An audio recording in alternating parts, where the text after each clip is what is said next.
Perhaps I should announce at this time, where everyone is settled quietly, that there will be refreshments after the lecture this morning.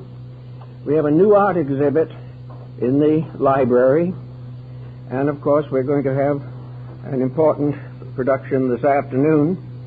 The film will be shown as indicated on the program at approximately 2 o'clock.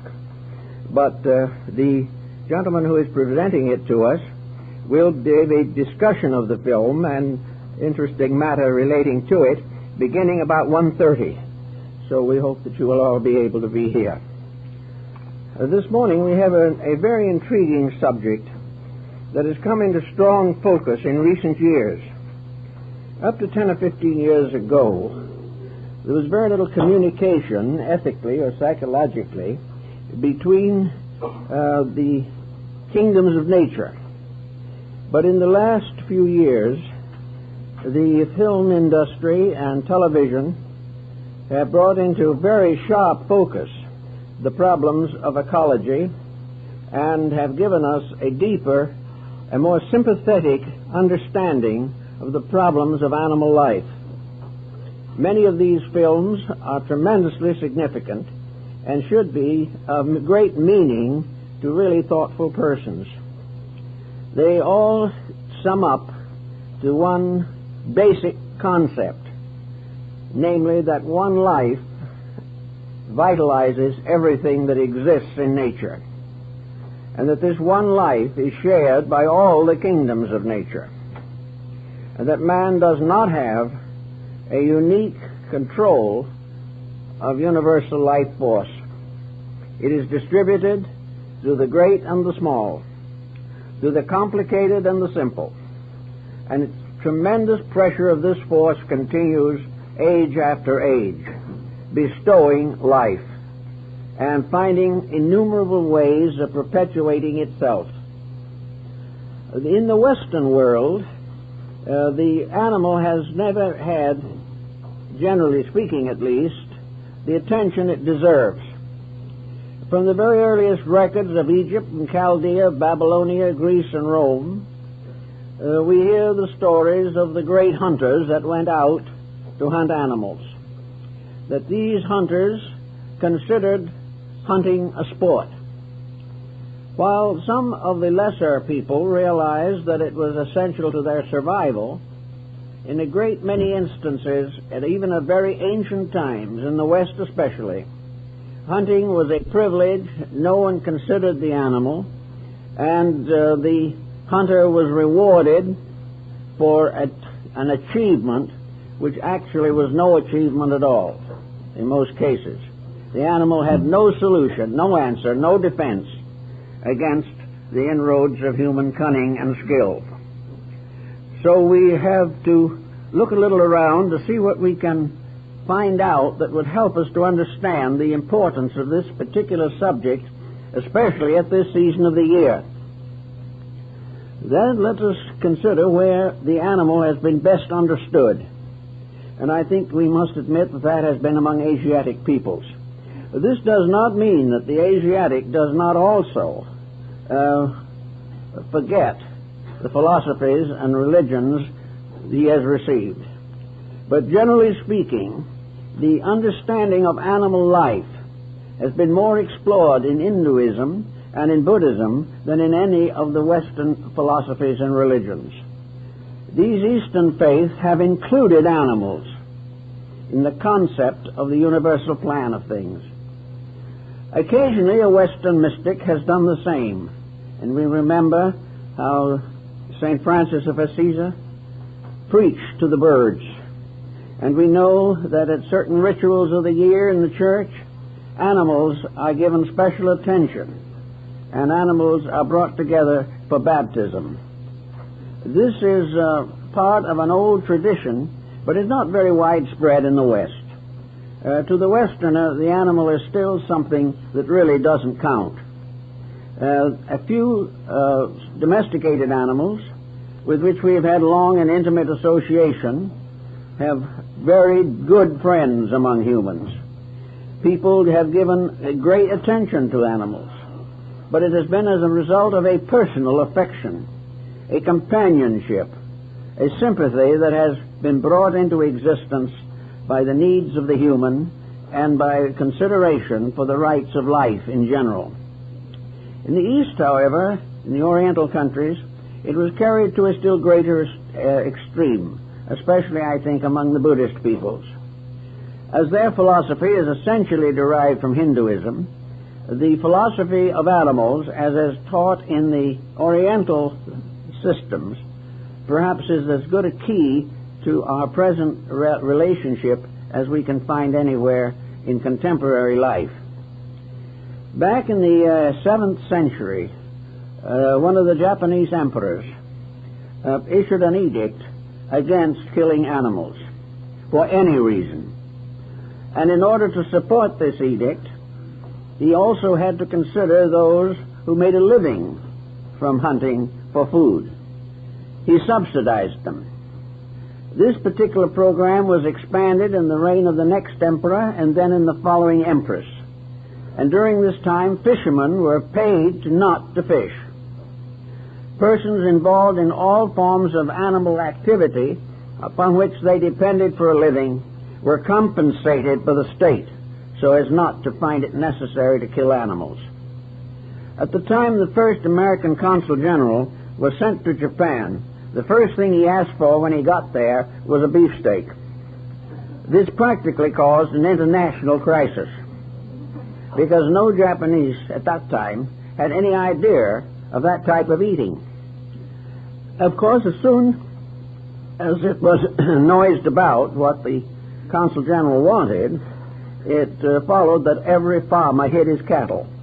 No one wanted to be the one to sacrifice his dear friends, his four-footed brethren, for this particular purpose. Finally, however, the government was able to buy a cow which was killed and served to the consul. As a reminder of this, after the incident, a monument in the memory of the cow was raised in Japan, and it was listed among the martyrs. Now, we don't expect anyone to go quite that far, but it is still true that the effort was made definitely to prevent any, we might say, sport hunting of animals or any torture or abuse of them. The farmer and his oxen were brothers. They worked the rice paddies together. And when the old ox passed on, finally, of old age, a little monument was built to its memory at the corner of the farm, and from that time, regularly a little offering of food or incense was placed upon the altar. This was a relationship that we know nothing about practically among Western people. We do have people who will do anything they can possibly do to take care of animals well. But in the large pattern of things, we haven't been able to achieve this degree of humanity. Today, Western civilization, especially America, is probably the greatest meat-consuming country in the world. This means that actually the American people eat more meat than probably any other nation can afford. And as a result of this, the physical cost of meat is rising rapidly. For some time, there's been a suspicion floating around that this was not entirely a good idea, even entirely apart from the effect upon animal life, that it was not a good idea for the human being to eat a large amount of meat, that this led almost inevitably to physical ailments, had a tendency to shorten life, and that it was a mistake to assume that meat was the source of strength. It might give some assistance or physical stamina to those in very heavy physical labor, but for the most part, excessive meat eating is detrimental to health and has a certain effect upon psychology. The individual is less sensitive, less considerate, less integrated as a person, less kindly and sympathetic and understanding as the result of a heavy meat diet. It is therefore perhaps something we should all remember, namely that it is not necessary for the human person, the human being, who is by nature a predator and a carnivore, to indulge these habits as much as he does. After all, behind all of these things, there has to be a philosophy of some kind. And the problem of the meaning of it all has interested a great many. Probably the outstanding vegetarian in Western philosophy was Pythagoras of Samos. And from him have descended a number of groups that have refrained from animal food. The Neoplatonists of Alexandria wrote extensively on abstinence from animal food as being a very important factor in the unfoldment of the inner superior factors and facets of human consciousness. In the Orient, it was assumed, and I think this is perhaps the basis of a great many thoughts, it was assumed that all living things form one family. The Oriental nearly always refers to an animal as his little brother, and assumes that as some mysterious invisible power in space protects human beings, so in a sense at least, man is the god of the kingdoms below his own. Man is therefore the god of the animal and of the vegetables and all plant life and also of the mineral world. Now the Oriental is concerned with the simple fact that all of these kingdoms are alive. The idea that some of them only appear to be alive, and if they are alive it doesn't count, was entirely contrary to the convictions of most Oriental peoples. It was also contrary to the conviction of probably one of Western man's greatest horticulturists, Luther Burbank, who was perfectly aware, as he said, that while man has 5 senses, that plants have as many as 20 sensory perceptions. But they are different from ours. They live in a different world. And to them, our world is a strange, often wicked place where ghosts and demons threaten their lives, as we believed in the Middle Ages that ghosts and demons threatened our survival. In many instances, we are ghosts and demons to the members of the lesser kingdoms. I remember Ernest Thompson Seton told me a very interesting story. He said that the mysterious influence of man in the life of the animal is far greater than we realize. Animals, under normal conditions, if attacked or hazarded, will run to the human being for protection. He tells the story of a hunter who was hunting deer and had finally found this deer and was on the verge of shooting it when the animal ran and took shelter beside another hunter who was also armed with a gun. But the animal believed in some mysterious way that this second hunter would not hurt him. And the hunter was so affected by this episode that he persuaded the other man not to kill the deer, and it went with him for a long way through the forest. The animal certainly has a strange respect for the human being. And in Buddhism, we have a number of interesting parallels of this. We are told that Buddha not only incarnated as a human being, but incarnated in some form in each one of the kingdoms of nature, and became the protector and guardian of that kingdom. And that each kingdom has the equivalent of a great spiritual teacher assigned to it. And that this assigned creature takes the form and body of that animal or plant, lives with it, but has mysterious psychic ways of communicating with it and assisting it in the unfoldment of its nature. So that most of these people are very particular on this particular subject. I know that even now, in the monasteries and temples of Japan, birds and animals are constantly present. Some have felt that these presences have been a little detrimental to the temples, but the old bonzes or priests who guard the temples say they would rather by far be a sanctuary for life than worry about the effect of it on the architecture. So they feed them, take care of them, and guard them as members of a family. And when they die, they are buried with the Buddhist ritual. Now, this would all seem very fantastic to Western man. He doesn't think of these things at all, but then what explanation does he really have for the animal world? The films that we are seeing constantly now reveal the tremendous complication that exists in all the kingdoms of nature. It is inconceivable, the wisdom, the skill, the mysterious life power that is able to produce the many lenses of the eye of one housefly.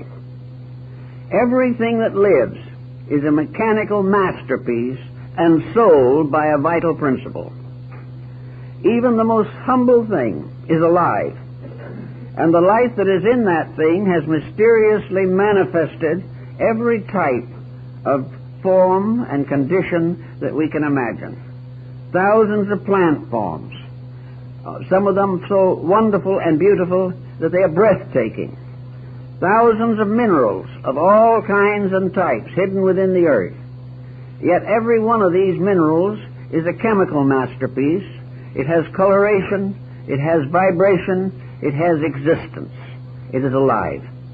There is nothing dead in the world except a stupid human being. Everything else is alive. And because it is alive, it has responsibilities and it has privileges. And the search for the privileges that living things have is becoming more and more engrossing to modern man. We also beginning to realize that the gradual destruction of the proper grazing environments, the disfiguring of our environment, and the various pollutions that are coming along are not only endangering human life, but are endangering defenseless life, life that has no way of protecting itself against the aggravations of mankind. And out of this, perhaps we are looking for an answer. What has science to tell us about how life creates the feathered structure of a bird's wing? Or how does it give us the full understanding of the tremendous involvement and complexity of a small garden worm? These things science cannot explain. They do not know how and why these creatures exist. The only thing we can do is catalog them, analyze them as to their structures and functions, and try to list the peculiarities and in some cases what we regard as valuable byproducts of these forms of life. We do not know anything about the life in them, any more than we really know very much about the life in ourselves. The Oriental thinker simply brings it back to the Pythagorean hypothesis, namely, that there is only one life. This totality of existence we call life. It involves not only the kingdoms of nature that we see and appreciate, but countless forms of invisible life. This one life involves the planets and the stars. It involves everything that exists in the universe. There is a life there. For if it was not there, it could not be diffused or distributed throughout the structures of living creatures. Where this life comes from, we are not too certain. Some have assumed that the source of it was the sun. Others assume that the source of it is nutrition. Some believe that it comes from some strange remote process of space that we do not as yet even comprehend. But that this life is undeniable. And that this life is a strange motive power. That this life ensouls forms, or even creates forms, multiplies them. This same life destroys them in the course of time, or transforms them into other forms of life, but always one tremendous life energy ensouls the universe. The Oriental thinker, working with this particular problem, could only finally come to the conclusion that this eternal life everywhere, this omnipresent, omniscient, omniactive life, was definitely an attribute of God. Therefore, the life in anything is the God in that thing.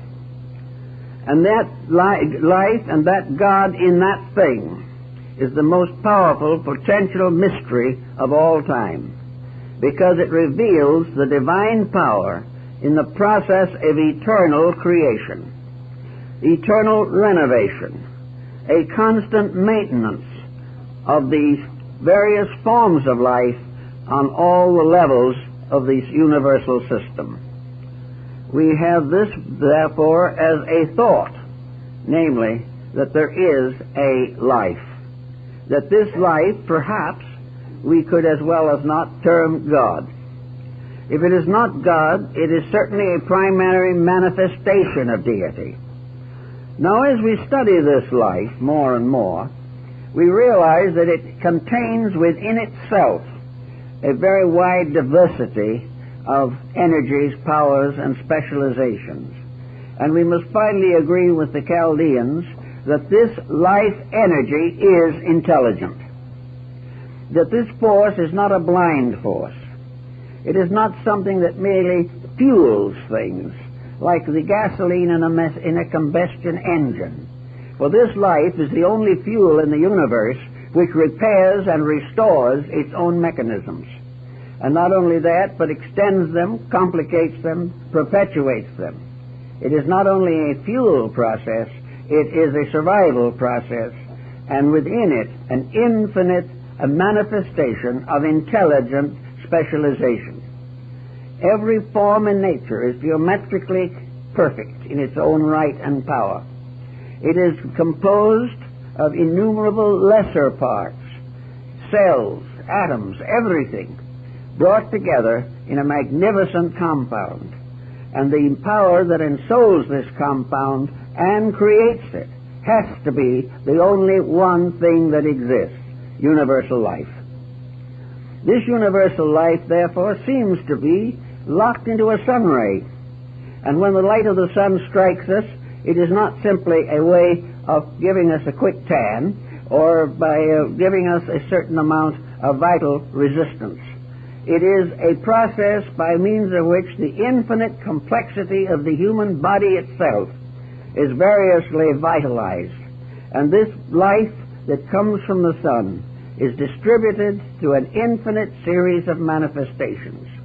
We can see it in a meadow where one light ray descending from the sun maintains 100 forms of plants, flowers, trees, and shrubs, each one receiving that which is necessary to itself, each taking that one life and molding it and modeling it to the needs of its own existence.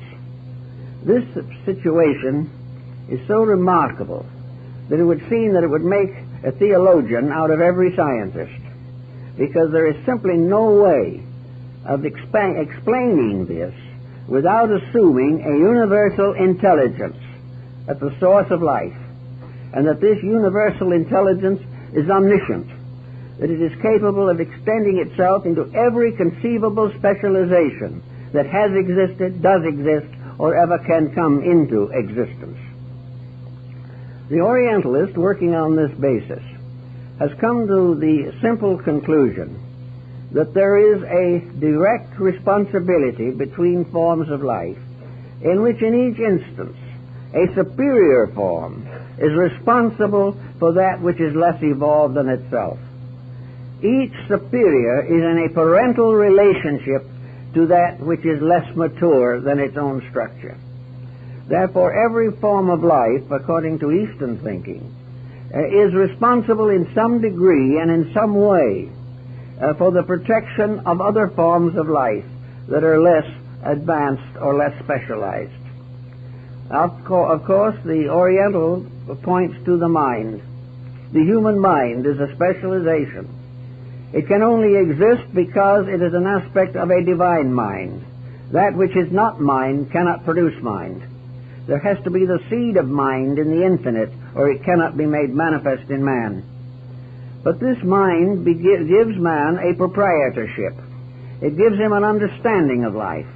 It gives him a way of measuring and estimating the natures of lesser things. It reveals to him something of the majesty of space, and it also gives him an understanding of the millions of forms of life in a few drops of water. This mind, then, as a contemplator, as a considerer of all things, has within itself the power to serve and protect forms of life that otherwise are not able to protect themselves. So the human being, while he does not need to be fanatical on the subject, has also to bear in mind that as a gardener in the garden of the Lord, for he was placed in a garden to take care of it, and therefore he is responsible for all of the types of life that are in that garden. He is the good physician. He is the kindly friend. He is the one who protects the garden against weeds, and it also, in one way or another, ultimately protects the weeds from themselves. All down through this mystery of life, then, we have this one tremendous vitality. A vitality that informs things, and when we destroy a living thing, we take away from it the body and the vitality. We leave the vitality homeless when we destroy the form in which it is naturally supposed to exist. Now, because the life of things is infinite, there is no possibility of man destroying life itself. What he calls a destruction is to remove it from manifestation in a given form or in a given structure. Death is merely the transference of life from an objective to a subjective existence. It has nothing to do with the continuity of life itself. This is something that the Oriental has also given great thought to, and has tried to help to use this as a means of understanding the mysteries of the animal kingdom. Now, through the films and through the various media that have been developing recently, we have developed the concept, or become aware of the concept, of the food chain, in which everything seems to live from everything else. Every form of life survives upon some other form of life. And from the lowest to the highest condition, forms of life are nutritioned by the lives of other forms. This has caused considerable sorrow and worry to those who love animal life, because it seems as though there is no way of preventing life from surviving upon life. This may not be quite as serious as we think, for the simple reason that we are now dealing not with a life that is passing from one thing to another. We are dealing with a life that is everywhere always. That the only thing that is obliterated or removed is the vehicle of that life. But the vehicle itself is not the life, nor is the life destroyed by it. The Indians and East Indian philosophers have always assumed that animal creatures have an immortality the same as all other creatures. Even plants and minerals have a kind of immortality. It's different from anything we understand, but it still exists. Therefore, what we are really saying is that we are surviving on various levels from the bodies and vital instruments of other creatures. But the vitality itself, the source of it, the principle of it, is indestructible. And the lives of the various creatures are carefully measured, weighed, and estimated by natural law. Let's say for a moment, then, that we want to understand this a little clearer. We have, at the moment, under consideration, 4 types of life that exist in this material environment that we see: the mineral, the plant, the animal, and the human. Now, scientists are trying desperately to make the man merely an animal, and that the 4th kingdom consists of all vertebrates, such as man, and that therefore man is simply an animal that has grown up a little more, and become a little more dangerous, by the way. This, however, does not meet the requirement of most classical thinking.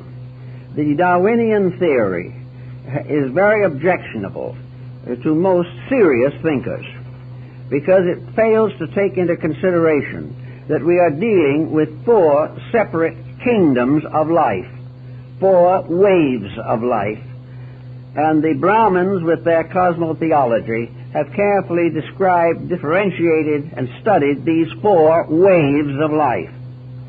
In other words, the minerals of a kingdom in themselves. They are a unity within a greater unity.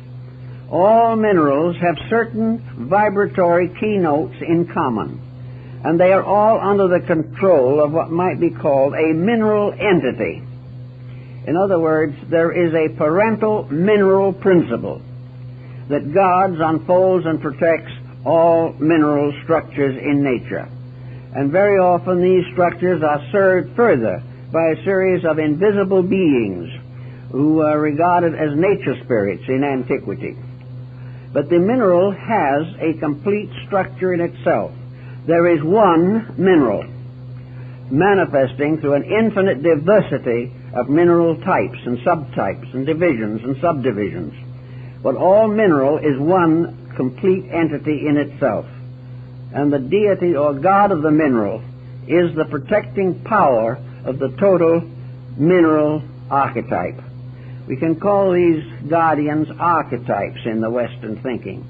They are the overshadowing totalities of their kind.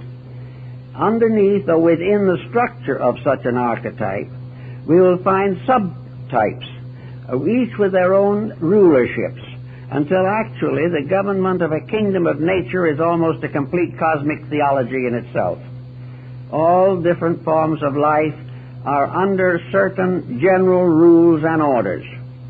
The second form of the kingdoms, the plant kingdom, also has its own archetype.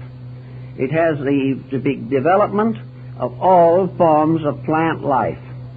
They are all specializations within one total plant energy. And this energy, in turn, is a specialization within the total life power of the universe. The various types of plants are like races within or upon the continent of plant integration. There are all kinds of subdivisions, as there are subdivisions of races among human beings. There are different kinds of plants, each with a different purpose. And some of these plants, as the Scriptures tell us, are for the healing of the nations. Each plant has its rules and its laws and belongs to its own kingdom. And the subdivisions of that kingdom are all under an archetypal plant energy, a conscious mental plant integration. The third one of these is the animal kingdom. And in referring to these overshadowing principles, they are often called the group spirits. These group spirits represent the total guardianship of the animal kingdom. They are the archetypes within which all animals are differentiated, and in which each type of animal has its own subdivision and its own organization and life purpose. Now, these inner divisions within the substance of a kingdom are no two of them alike, nor are any two of them on exactly the same level of manifestation or integration. Therefore, within the animal kingdom, there is a ladder, so to say, an ascending order of animals. In the plant kingdoms, there are ascending orders of plants, and in the mineral kingdoms, there are ascending orders of the vibratory rates of mineral structures. So that the animal constitutes, therefore, a complete world of itself. It has within it all types of animal life, from those which are the most primitive to those which are the most highly organized.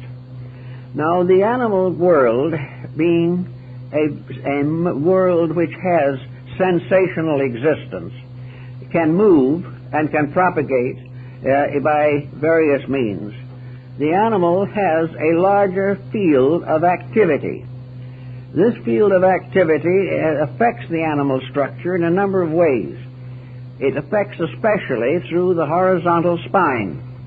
The energies of the earth pass horizontally through the animal kingdom, In the plant kingdom, they pass vertically from below up. And in the mineral kingdom, they are diffused. In the human kingdom, they descend vertically from the top down. Therefore, all living things are divided by these orders of energy implementation. Now, animals from the lowest to the highest present many phases of interest to the individual. They are gradually unfolding what might be termed the emotional content. The animal lives on what we would term an animal level, and we very often think of that as an emotional level. The animal's emotional life is variously influenced by circumstances around it, but we see gradually unfolding through the animal most of the potentials, most of the basic divisions which are later to appear in the human being. We find the animal with territories which it defends. We find animals gradually becoming more and more protective of their young. We find animals that have tremendous intelligence and in many ways appear to be practically human in their intelligence. Among the animal kingdom, of course, among the highest of them among the animals would certainly be the elephant, which incidentally is one of the largest mammals, is the largest land mammal that there is, and is a complete vegetarian. The elephant has tremendous skill in memory, and there have been many very authentic accounts of the peculiar ability of elephants to estimate human behavior. They are also said to be the only animals with a sense of humor. And among other things, they must have it because they are the only animals that can laugh at human beings. I remember a case in India, near the city of Jaipur. I went on an elephant ride up to an old palace that had been long deserted. Among those riding on the howdah was a lady with a very elaborate flower-strewn hat. I noticed the elephant had his eye on that hat even before the ride started. But it was very docile and had a twist at the corner of the mouth around the tusk that looked very much like a leer of some kind. As we went up the hill towards the old palace, suddenly or slowly, the trunk of the elephant came up behind its ear, and it worked its way up until it could reach that hat. Without seeing the hat, it was able to pluck it right off of the lady's head. And then the trunk stretched out in front and raised high, swinging the hat. And with grunts and roars, the animal went the rest of the trip, waving the hat. No one can say that that animal didn't have a sense of humor. Animals, like the elephant, also are remarkably intelligent. They are believed, and from rather careful exploration, that they actually have a religion, that they do perform some type of religious rites. It is also certain that they have leaders among their own kind who are very, very wise, and that the wisdom of the elephant is not merely a superstition, but is very much a fact. If you watched elephants in Burma piling teak, you would realize that you have very thoughtful animals. They are not only able to pile these teak trunks in good form, but having made a little pile, they will go back several feet, look it over carefully, and then come back and square up a few logs that were out of position. They do all of these things, and they are also, in many respects, a very gentle and docile animal unless they're abused. Anyway, here is an animal that is a very highly intelligent one. There are others also. And among the fish, the dolphin has been proverbial, known to the Greeks, and also one of the earliest symbols of Christianity. We find many of these creatures having powers that we do not understand or know. The reason why they have these powers is because every creature has them latently. But to certain types of animals, birds, fishes, necessity forces the specialization of growth. In order to survive in their own environment or to fulfill their own purposes, they have to have a chance to develop or have to intuitively release from within themselves the powers necessary to their own survival. Birds that have to migrate 5,000 or 10,000 miles are given the equipment to do it. Bats have an inbuilt sonar system. I remember in one of the caves down in New Mexico, they stretched wires across the mouth of the caves from which the bats came at night. The idea being that in the dark, the bats would run against these wires. When the time came and the bats came out by the 100,000, not one of them touched a wire. They had their built-in protection, and though they couldn't see the wire, they instinctively avoided it. All these different specializations have been variously mistaken as being something that was leading up to humanity, that the animal was on its way up to being a human being. In a sense, this is correct, but not in the Darwinian sense, not in the sense that we have generally thought about it. The next kingdom, of course, we consider is the human, which has existed for a very long time. The earliest known examples of humanity were still human. And before that, we have very little record to go on to find out what man's original development was. But we may suspect that, as in the case of many religious philosophies, that these kingdoms were not completely products of evolution, but were created. They were fashioned or created to form an avenue for the release of a great current of divine energy. And they were brought into manifestation in order that that energy might gradually diffuse itself through every atom of space. The human being, therefore, has been endowed with certain factors and faculties which, in many instances, rather closely resemble animal propensities. They may seem to look very much like it. And there are types of very aboriginal human beings from which it is difficult sometimes to be sure that they did not develop from one of the higher anthropoidal animals. But they did not. The human being is a great wave in itself. It is one of the four great orders of life that we have here on this planet.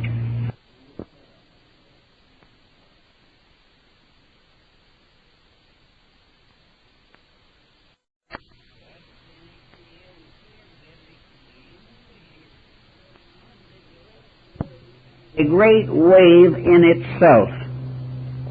It is one of the four great orders of life that we have here on this planet.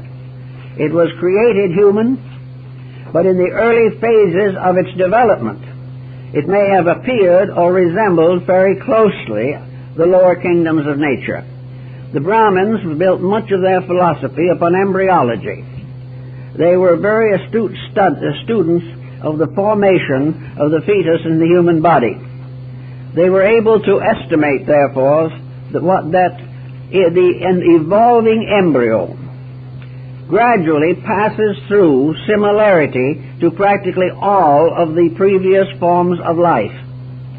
At a certain period in the development of the human being, there is no essential, noticeable, or visible difference between the prenatal state of the human being and the prenatal state of the life in an egg. But the egg is born at a certain time, but the human being is not. It continues on to pass through other stages of modification. And I think that to the Oriental mind especially, these different orders of life are degrees of organization through which life passes. When each life reaches the maturity of its own kingdom, it is born. And from the very earliest on, this birth is always controlled by the kingdom to which the creature belongs. Therefore, the animal entity is born sooner than that of man in the development of its internal structure. This doesn't mean the time is necessarily shorter or longer. It means that the degree of development of the structure to receive energy is longer in the more advanced forms of life. But we have the human being, therefore, really as an isolated creature. In this human being is evidence of all other kingdoms. The vegetable, the mineral, the animal are all there.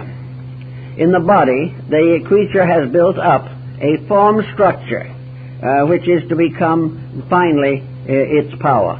But from the beginning, although it may have resembled so closely animal forms in its development as to deceive the superficial observer, there was never a time in which the human entity, as it was evolving, was not of a kingdom of its own, belonging to one order of life in particular. Now these four orders of life, therefore, are said to extend through what is called a day of manifestation. In other words, the days and nights of Brahma are really great divisions of time, millions of years, in which the earth comes forth itself from the divine egg, manifests its manifestation and power, and finally retires again into sleep. Every form of planet, sun, star, galaxy, and all the black holes and everything else, all are born, unfold, and gradually fade away into the night. For life is a pulsation, and the pulsing of a great psychic cosmic system may require thousands of years for a single beat of that pulse. But in any event, the point to make is that periodically creation, manifestation, goes to sleep. In this process of sleep, everything is suspended. All forms of life remain in quietude. And when this time comes, nothing suffers, nothing hungers, and to enter into this sleep is no more painful than to go to sleep oneself at night. But a great suspension of life occurs periodically to constitute the days and nights of Brahma, the period of the great Mahamantara. Actually, when this happens, the kingdoms then change. It is when the great night of Brahma settles that transition from one kingdom to another takes place. The evolution of life is therefore that the mineral life passes to a plant consciousness or takes on a plant dimension, but only in the intervals between the days of manifestation. Then the new plant, which was a mineral, begins an evolution that may last for many millions of years until it completes that cycle. Now, if by some chance a plant, an animal, or a human being, for that matter, becomes more highly advanced than its kingdom, in other words, if an animal reached the point where it was practically human, where it had practically every attribute of a human being, according to the Eastern philosophy, it still cannot make its voluntary or spontaneous transition into another kingdom. If it reaches the point where it has outgrown its own kingdom, then it passes into a trance state and remains in this suspension until the end of the day of manifestation. And when that next day starts, then it emerges into the next higher order of life. But it cannot go back and forth between orders of life during a living pattern cycle. This transition is only possible at certain given and appointed times when the entire organization of the solar system passes through its step forward by the great clock of universal time. When this actually occurs, then, we will find the animal kingdom will attain what we would consider to be the human state. We say considered to be the human state because according to the Brahmins, who were the only ones, I guess, to set up the complete geography of space, they have done psychologically and intuitively far more than Western science has ever been able to achieve. But they did it in a way in which only they can understand it, because the Western mind will not accept it. But according to these old systems that seemingly are about the wisest that we possibly know at the present time, the various changes that take place are all orderly, proper, and reasonable. And in these great change cycles, various forms of life move forward into another level of manifestation. There's something of this in the incarnations of Vishnu, the avatars, and so on, in which the avatars, Vishnu, recapitulates symbolically the 10 lunar months of gestation. Everything is on one grand plan, but it is very difficult for the analytical mind that doesn't have some theological resource within itself to attempt to explain these very abstract subjects. Now, the ancients also affirm that these various rounds or levels of evolution are constantly changing, and that therefore these various levels do not continue from on our level. Man has become a human being on the physical level of nature, but the next day of manifestation will not be on the same level. Therefore, when the time comes for the animal to become human, or its equivalent, it will occur in what we call the etheric plane, or the akasha. It will be a different dimension, a different world, a different level. To us it would be ether and invisible. But when the living things emerge there and become part of it, it's just as physical, just as real as anything here.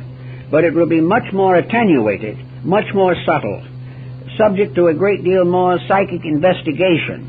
And when the animal does attain its human state, it will be higher than the human being of today. But that cannot be until it has completed the cycle of its proper growth and manifestation. Now, in the ordinary walks of life, how are we going to handle the problem of surviving and helping animals to survive under existing conditions? The Oriental mind is very tolerant, much more probably in most respects than we are. Everything is taken into consideration. One of the immediate considerations is to determine, if possible, the degree of consciousness possessed by an animal.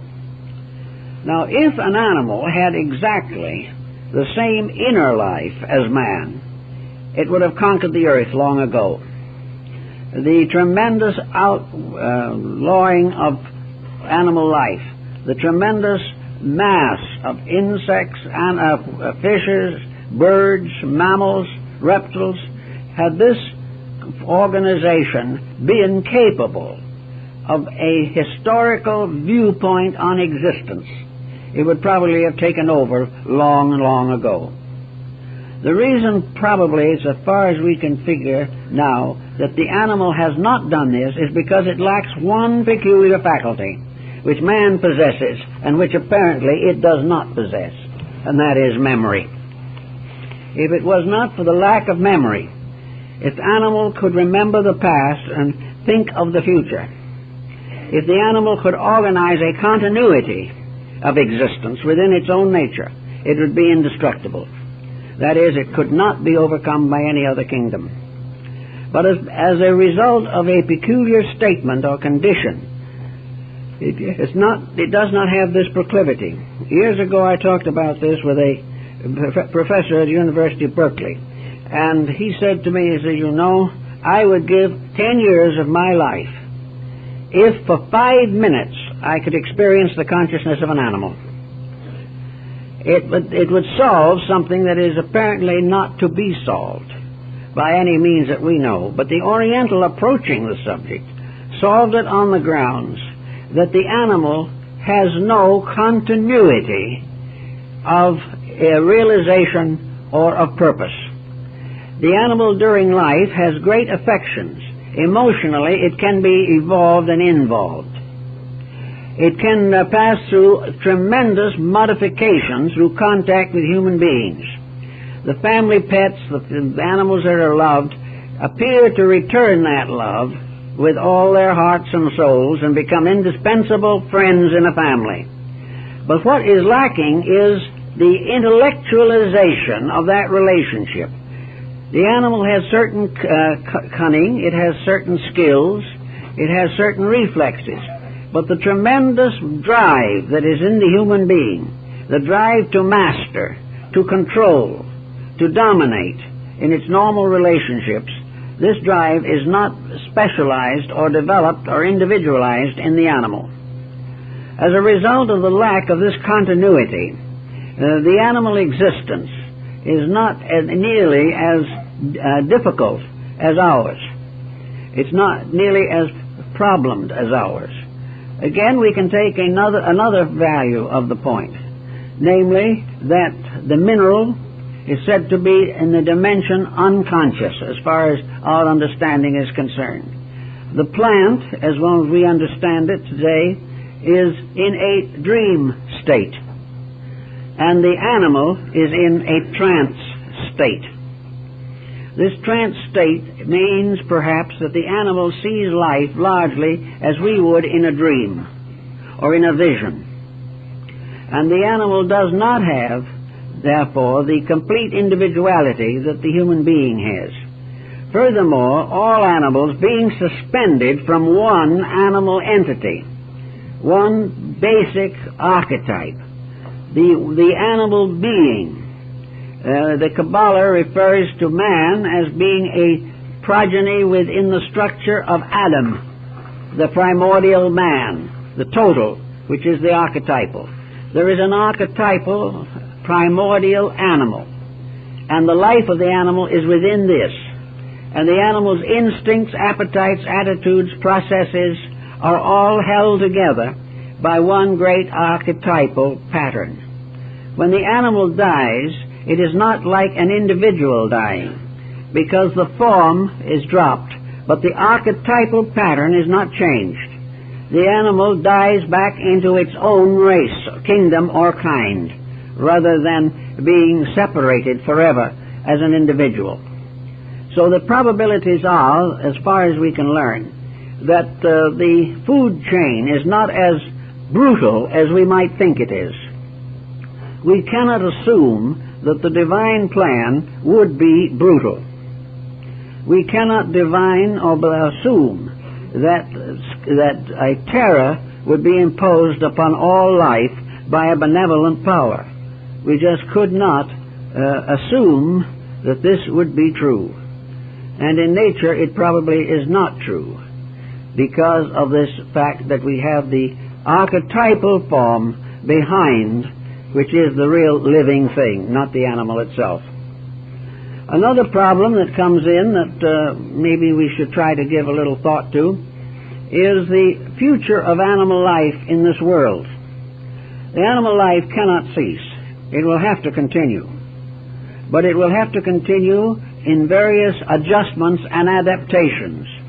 And the adjustments and adaptations to animal problem is the same as the adjustments and adaptations to human problems. We are all here for one essential purpose, and that is to unfold the potentials of survival. And this we have to very carefully watch. Now, in the animal kingdom, for instance, we have another factor that regulates life that we do not have, having invented a solution to it.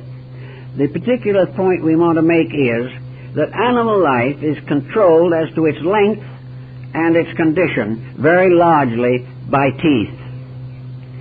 An animal's teeth are the secret of its lifespan. If an animal's teeth wear down, as they always will ultimately, it is unable to handle food. It cannot hunt, and it cannot chew the hard gristle and bone that the most carnivores have to face. So all carnivorous animals are subject to the decline of their own teeth. Seton told me one day, and he was a very good naturalist, probably one of the best of his generation, that no animal is recorded as having died a natural death, except perhaps in a veterinary hospital. An animal does not die a natural death. It is the victim of the enfeeblement of itself. Its teeth go, it loses its power to digest food, then it is unable to defend itself, and gradually loses its leadership in its own kingdom and is simply removed. This is apparently part of nature's plan. Man is the only animal that perpetuates the unfit. Nature doesn't do this.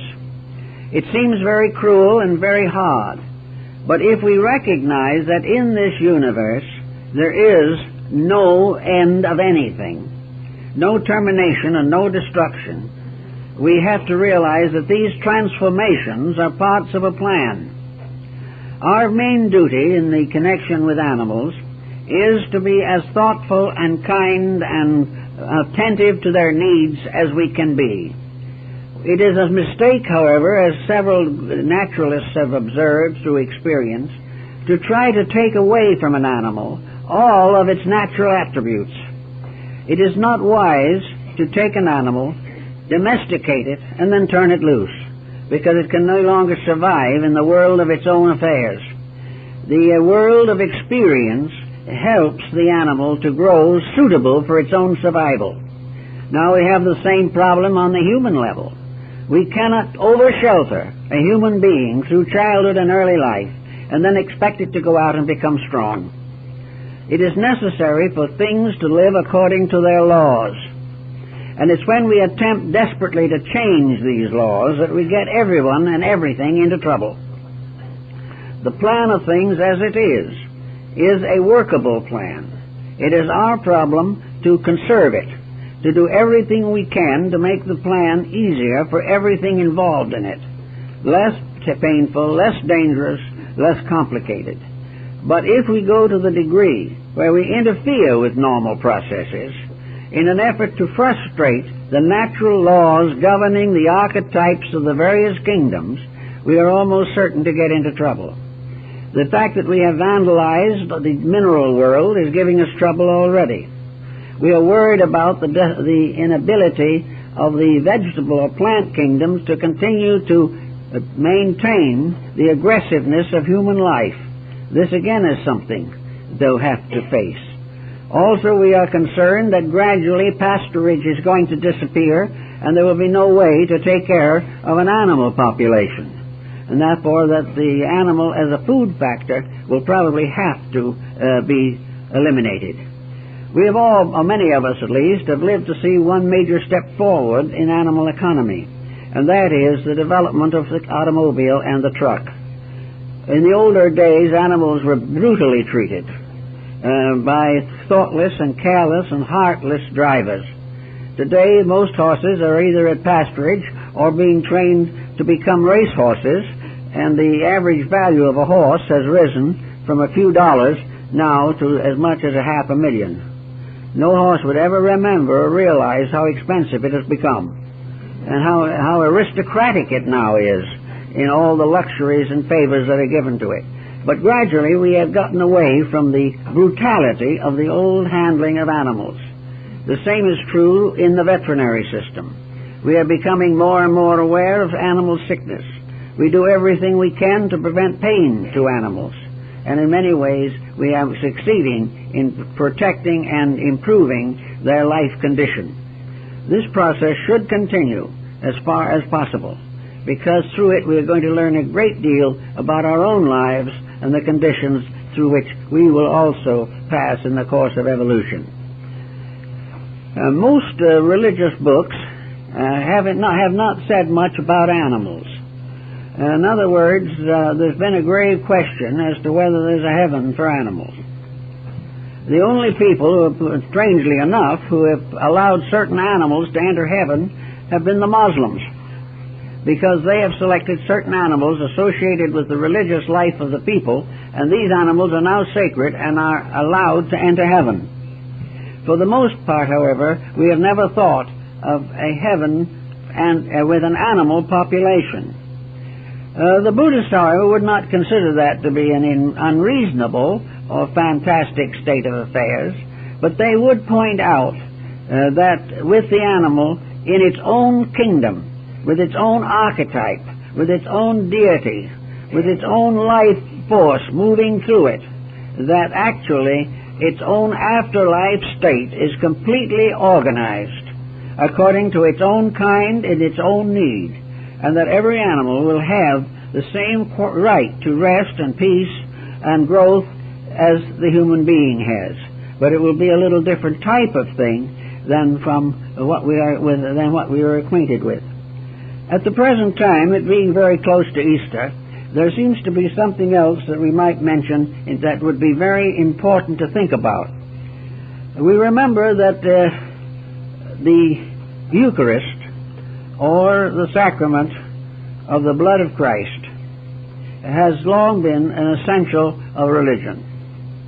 Holy Communion is one of the sacraments of the Church. It is supposed to be what is called the most beneficial of all sacraments, whereas the baptismal rite is the most necessary. In this particular instance, the Eucharist, or the final consummation of the sacrament, is that we take the blood and the body and represent the body and blood of Christ through wine and bread, and that in taking this we are sharing together the Eucharist of universal life. This is perhaps nearer to a truth than we realize, although we have only dogmatized it in its own way. Actually, we recognize Christ as a major aspect of deity. We recognize Christ as the Redeemer of mankind. And the blood of Christ is this mysterious energy, this life that flows in all things. Any act against life is therefore an act against God. Any misuse of life is a form of blasphemy or heresy. Every living thing is sustained and supported by the life of the divine power.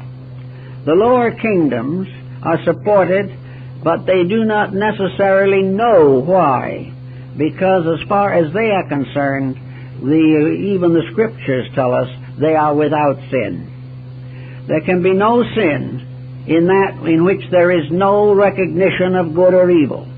The animal is not governed by vices and virtues. It is governed by immutable laws of its own kind. Therefore it cannot sin.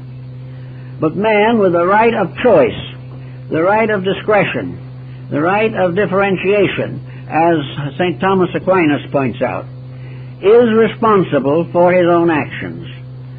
And not only do we think it this way, but we have to realize that our own actions are dependent upon the life which vitalizes those actions. There can be no action apart from life.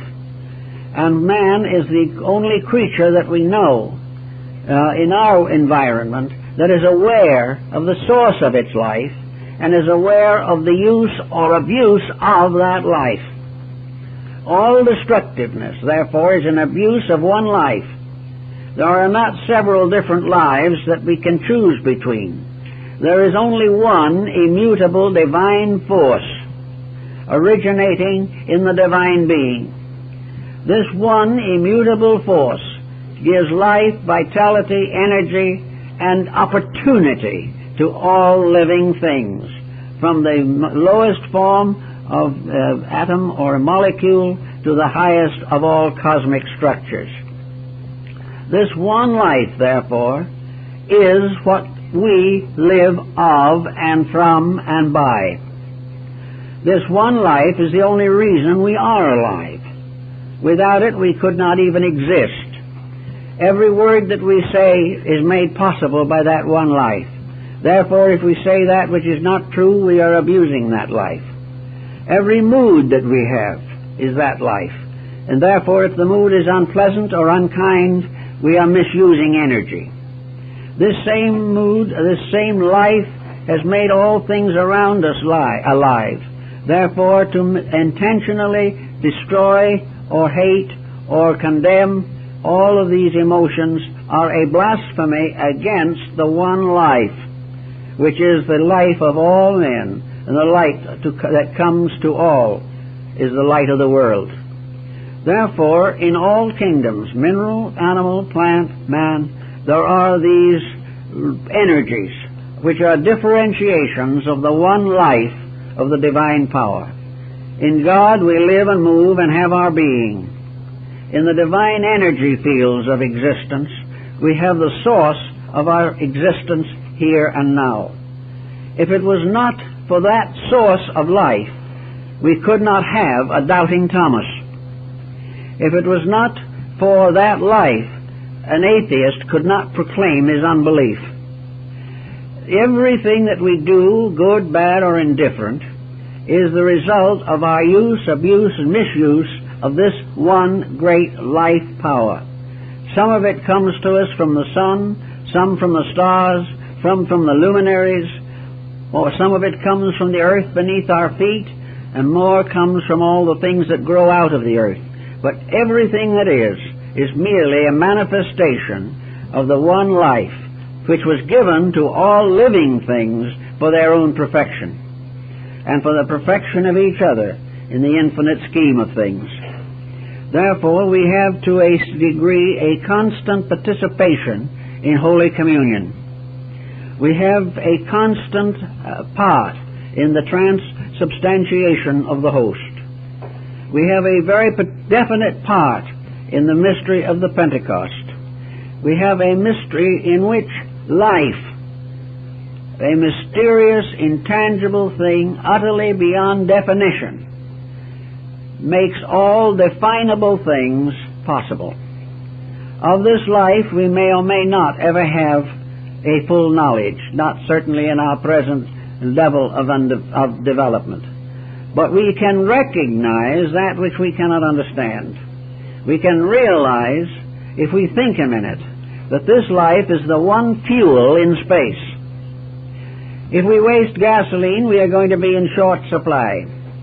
If we waste this life in ourselves, in the process of doing this wasteful thing, we damage the channels in our own nature by which this life can reach us.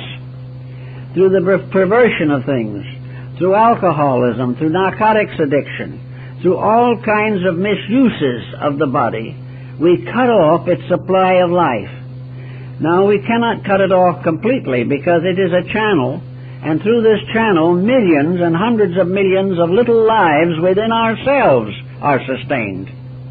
The life that is our composite life breaks down into the energy necessary to maintain every cell, every atom, every electron in our complex constitution.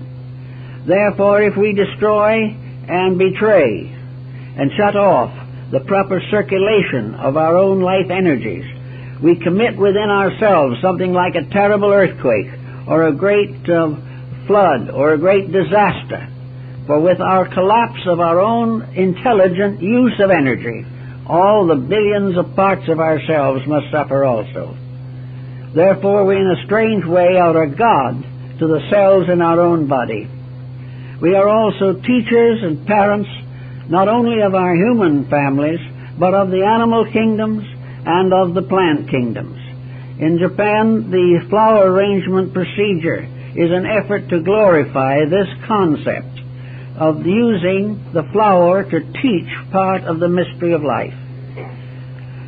We also can be very thoughtful. I think the time is long past when anyone should feel the happiness or achievement of hunting. This is something that is not necessary. We should never destroy life unless that destruction is absolutely necessary. In that, what nature itself tells us. It never kills for fun. It never kills for pleasure.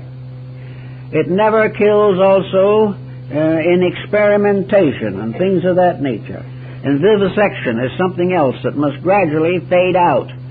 All of these misuses not only damage the animal-human relationships, but they coarsen human nature. The individual loses something of the fineness of himself, something of the nobility of his own emotions when he participates in the destruction of life. And if this is true of all of the animal kingdoms, how much more true is it of mankind itself? Here we have a great world, 4.5 billion human beings. From the beginning of time, war has devastated the nations of the earth. War is a supreme misuse of energy. But if we misuse energy long enough, if we misdirect our resources and gradually use universal life to destroy, we shall bring down upon our own heads the vengeance of heaven. Because as the Oriental also says, karma, bad karma, is nothing more or less than the result of the misuse of our divine potential. Good karma is the right use. One is as real as the other. But in every use of energy among ourselves, among other peoples, among other creatures, we must recognize, as Buddha tells us, that in every area of life, effect follows cause, as the wheel of the cart follows the foot of the oxen. Therefore, the happy person is the one who uses energy and uses his vital resources not only constructively, but almost with a ritualistic realization of the sacredness of the life by which he is sustained. We should all try in every way that we can to reduce suffering and sustain life and use properly the divine resources. If we do that, our time will be long and happy in the land which the Lord God hath given us. Until then, we're going to be in a moderate degree of trouble. Well, I guess that's all for this morning.